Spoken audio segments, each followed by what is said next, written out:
యోహాను సువార్త 16వ అధ్యాయము 33వ వచన చివరి భాగాన్ని చదువుకుందాం. లోకములో మీకు శ్రమ కలుగును, అయినను ధైర్యం తెచ్చుకొనుడి, నేను లోకమును జయించి ఉన్నానెను. Praise the lord. ప్రియదేవుని బిడ్డలారా, ఎంత చక్కటి శ్రేష్టమైన వాగ్దానాన్ని ఈ ఉదయకాలం ప్రభు మనకి ఇస్తున్నారండి.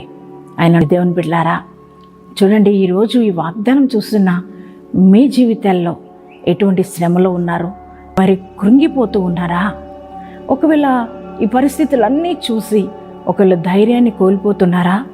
దేవుని పిల్లలారా, ఈరోజు నీతో ఆయన మాట్లాడుతున్నారు. కృంగిపోయిన నిన్ను తట్టి లేపుతున్నాడు ఆయన.